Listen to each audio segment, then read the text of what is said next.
Bharat drip irrigation hardware ಮತ್ತು electricals Sankeshwar.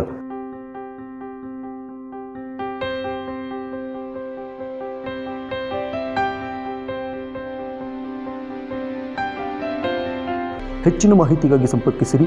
Bharat drip irrigation ಬಿಲಾಲ ಮಸೀದಿ ಎದುರು, ನಿಡಸೋಸಿ ರೋಡ್, ಸಂಕೇಶ್ವರ.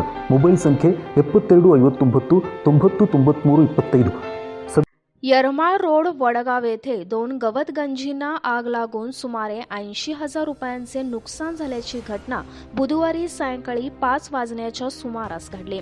सदर गवतगंजा माजी नगरसेवक मनोहर हलगेकर यांच्या मालकीच्या होत्या.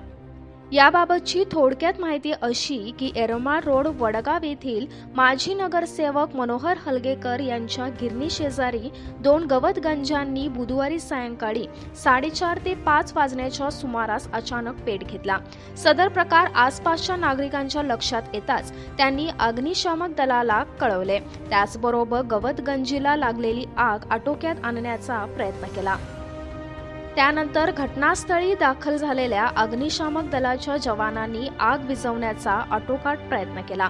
तथापि त्याचा काहीच फायदा न होता दोन्ही गवतगंजा जळून खाक झाल्या. ऐन उन्हात गवताचा तुटवडा असताना चाऱ्यांच्या गंजांना आग लागल्याने जनावरांचा चारा भस्म झाल्याने शेतकऱ्यांत हळहळ व्यक्त होत आहे. या प्रसंगी घटनास्थळी बघ्यांची एकच गर्दी झाली होती. या दुर्घटनेमुळे माजी नगरसेवक मनोहर हलगेकर यांचे सुमारे 80,000 रुपयांचे नुकसान झाले आहे. शॉर्ट सर्किटमुळे गवतगंजींना आग लागल्याचा कॅस असून सदर घटनेची शहापूर पोलीस स्थानकात नोंद झाली आहे. Mahadev Pawar, KNN city news, Belgaum.